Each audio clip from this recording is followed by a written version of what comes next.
Olá pessoal, tudo bem com vocês? Beleza? Mais uma aula e nós queremos nesse dia dizer para vocês sejam bem-vindos a mais uma aula de geografia. Nós vamos fazer uma revisão hoje de todo o conteúdo já visto nesses últimos dias, mais o que vocês já fizeram, né, suas atividades, e daí vamos fazer uma atividade avaliativa na próxima semana, já para concluir aí a quinta nota do ano de vocês, ok? Beleza? Eu sou Raimundo Cruz, professor de Geografia, e essa é a nossa videoaula com uma revisão sobre a América Latina, né? Nós vimos aí ao longo dos últimos dias sobre a América Latina e nós vimos numa das nossas videoaulas que a América Latina tem os seus limites, né? Como qualquer território tem os seus limites. Aí nós vimos aí que ao norte a América Latina se limita com a América Anglo-Saxônica, ao sul com o Oceano Glacial Ártico, a leste com o Oceano Atlântico e a oeste com o Oceano Pacífico. Aí você está perguntando, mas para que eu preciso saber disso, professor? O que eu tenho a ver? Eu moro no Brasil, o que eu tenho a ver com a América Latina? O Brasil está na América Latina, ok? Talvez não tenha nada a ver isso com você ou comigo, né? Mas talvez tenha tudo a ver. Nós precisamos saber, pessoal, os limites daquilo que nós estamos estudando, ok? Por exemplo, se eu perguntasse hoje quais são os limites do estado do Piauí, né? Quais são os estados que limitam com o estado do Piauí, possivelmente alguns de vocês saberiam responder, ok? Beleza? Então a gente precisa estar sabendo de algumas coisas e precisamos saber aqui dos limites da América Latina, ok? A América Latina é cortada pelo Trópico de Câncer e pelo Trópico de Capricórnio e também pela linha do Equador. Isso porque, em se tratando de norte e sul, a América Latina é bem longa, é bem comprida, ok? Ela parte lá do norte do planeta, do globo, e vai até o sul do globo, até perto do sul do globo, ok? Então, gente, por isso que ela é cortada pelo Trópico de Câncer, lá ao norte, e pelo Trópico de Capricórnio ao sul. E, logicamente, né, pela linha do Equador, que está ao centro do planeta Terra. Beleza? Vocês ainda lembram aí, né, das linhas imaginárias que a gente traçou aí para vocês muitas vezes, né, fazendo aquela figura, né, com a linha do Equador ao centro. Logo mais abaixo, o Trópico de Capricórnio, logo mais acima da linha do Equador, o Trópico de Câncer, né? Lá perto do Polo Norte, o Círculo Polar Ártico, e lá pertinho do Polo Sul, o Círculo Polar Antártico. Essas são as linhas, só relembrando aqui, as linhas imaginárias que cortam o nosso planeta. E a América Latina, né, é cortada por 3 dessas linhas, né? Trópico de Câncer ao norte, Trópico de Capricórnio ao sul, e a linha do Equador aí no centro do planeta. Localização geográfica. Os países latino-americanos distribuem-se pelas 3 regiões geográficas do continente. México na América do Norte, todos os países da América Central e Sul. E são eles 33 países no total, desses países da América Latina. Algumas características históricas, gente, que nós já falamos aí em aulas anteriores, estamos só lembrando aqui hoje alguns detalhes, né, dessas aulas que nós já vimos.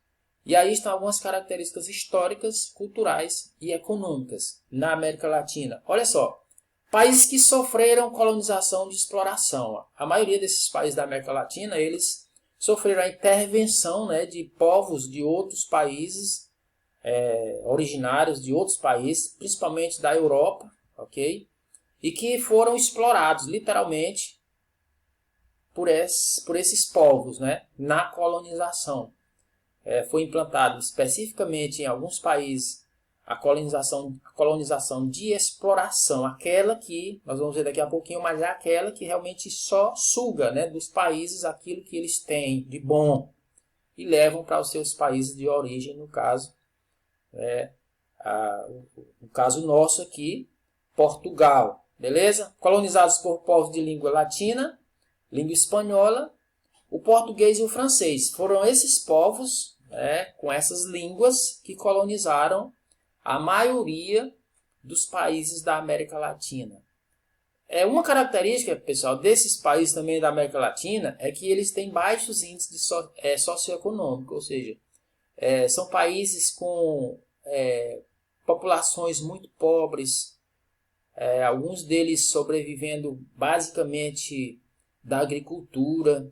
Não é que a agricultura seja algo ruim, seja algo que esteja superior a outras coisas, mas é que quando a gente produz, quando a gente sobrevive da agricultura, possivelmente você não tem condição. Se não tiver uma tecnologia avançada, você não tem condições de produzir muita coisa, ok? Então, os países da América Latina, eles têm baixos índices socioeconômicos, né? Renda per capita pequena,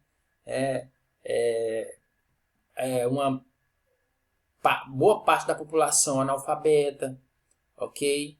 Expectativa de vida baixa, beleza? Então são esses detalhes aí que passam pela maioria desses países da América Latina. Esses países também fazem parte do sul subdesenvolvido. A maioria, né, dos países, eu digo a maioria esmagadora, né, dos países, fazem parte do sul subdesenvolvido, né? Eu digo a maioria porque tem parte também na América do Norte, né? Alguns países na América Central. Mas o sul subdesenvolvido, basicamente os países são subdesenvolvidos, né? Ou o subdesenvolvido está presente mais, né, em se tratando de globo, né, nessa parte sul do globo. Beleza? Alguns países são considerados emergentes. O Brasil e o México são os países. Quem são os países considerados emergentes? Lembra que eu falei bastante isso sobre esses dois países, principalmente sobre esses dois, porque são os que estão colocados aqui, mas existem outros.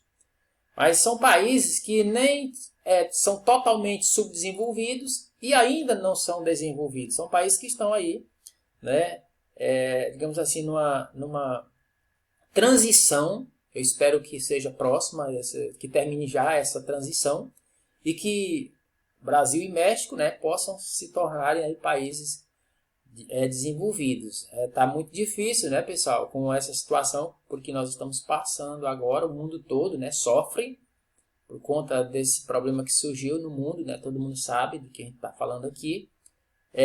E aí, esses países eles estão se distanciando mais ainda dessa questão do desenvolvimento, né? Por conta de vários fatores. E um deles é a questão da pandemia, né?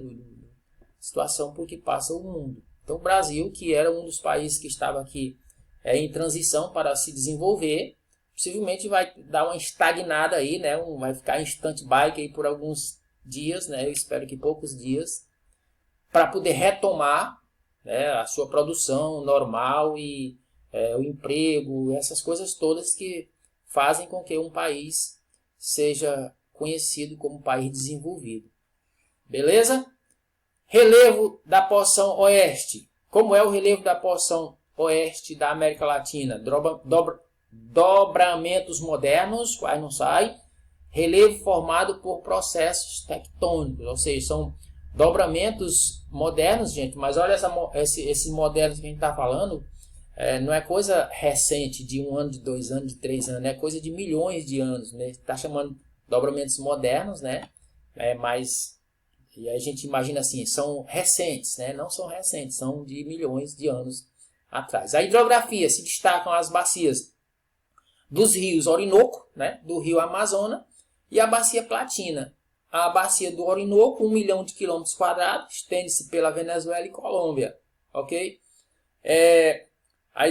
Em se tratando de bacia também, nós temos a bacia amazônica, com 7 milhões de quilômetros quadrados, abrange quase todo o território brasileiro, além de parte do Peru, Equador, Bolívia e Colômbia, ou seja, Venezuela, Guiana, ou seja, quase todos os países da América Latina, ou principalmente esses da América do Sul, né, especificamente, fazem parte ou estão presentes aí na bacia amazônica, né? E a bacia platina, com 3 milhões e 140 mil quilômetros quadrados, e é uma das bacias mais importantes também na hidrografia da América Latina. Então são as 3 bacias hidrográficas de maior importância que se destacam aí na América Latina, beleza? Bacia do Orinoco, bacia amazônica e a bacia Platina. Gravem isso aí, pessoal, para na próxima avaliação vocês não terem dificuldades para responder. Imagina uma questão aí, quais são as principais bacias presentes aí na América Latina? Você já sabe, bacia do Orinoco, bacia amazônica e bacia Platina. Não precisa dizer o tamanho e extensão territorial dessas bacias. E aí a população da América Latina, que foi o que nós estudamos na nossa última videoaula, grande diversidade cultural, né? Por conta do que nós já falamos aqui, grande parte desses países foram colonizados por povos de outras nações, tipo Portugal, Espanha, França, né? Daí porque essa grande diversidade cultural, né? Quando se tem uma colonização por um país diferente, lógico que a cultura desse país vai influenciar, né, nesse país que está sendo colonizado. Isso decorrente da união de elementos culturais, diferentes povos que contribuíram para o povoamento da região, que eu acabei de falar.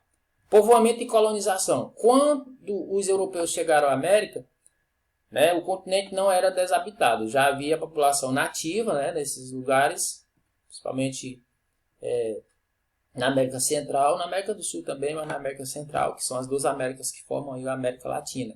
Os nativos não resistiram à colonização europeia por conta da grande eficácia das tecnologias. Falamos muito bem a respeito disso aqui, né, citando o exemplo das armas pesadas que os europeus tinham já naquela época, né? As tecnologias avançadas, militarmente falando, né? E em confronto aí com os nativos que só tinham o arco e a flecha, basicamente isso. E aí, por isso, eles não resistiram, né, a essa eficácia das tecnologias militares dos europeus. Ok? Nessa época, em diferentes partes da América Latina, viviam povos distintos, cada qual com cultura e língua própria. O exemplo aqui são os astecas no México, os maias na América Central e os incas na América do Sul. Gente, olha, presta atenção para isso aqui.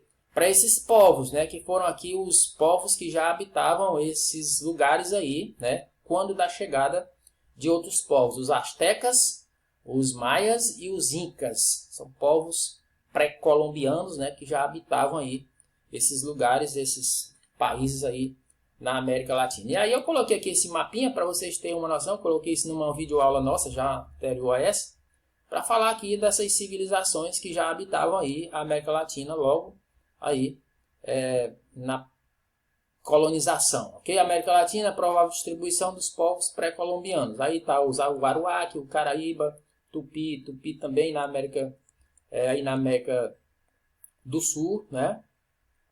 Os Guaranis, Tupi novamente, lá embaixo já, sul do Brasil. O Araucano também, passando aí perto do sul do Brasil e entrando aí para a Argentina, ok? Deem uma analisada nesse mapa. E vamos para frente. Esses povos contavam, pessoal, com cidades populosas repletas de palácios e monumentos. E eu disse também que eles tinham grandes técnicas, né, com relação à construção, né? Eles tinham assim um aprendizado elevadíssimo, né, em se tratando de tecnologia já naquela época, né? Tinham grande conhecimento sobre a astronomia, sobre a matemática, né, e sobre a agricultura. Então, eram povos que já sabiam de muitas coisas. É por isso que eu disse para vocês já algumas vezes que nós precisamos saber de algumas coisas. Esses aqui já sabiam. Esses povos aqui já sabiam de algumas coisas quando chegaram aqui as tecnologias avançadas.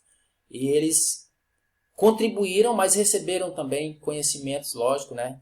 Eu creio que houve uma troca aqui de conhecimentos e daí porque nós temos hoje o México como um país emergente, né, em desenvolvimento, o Brasil também e assim por diante. Gente, pegue agora o seu módulo, estude, veja aí as atividades que estão propostas no roteiro e até a próxima. Fiquem com Deus. Tchau, tchau.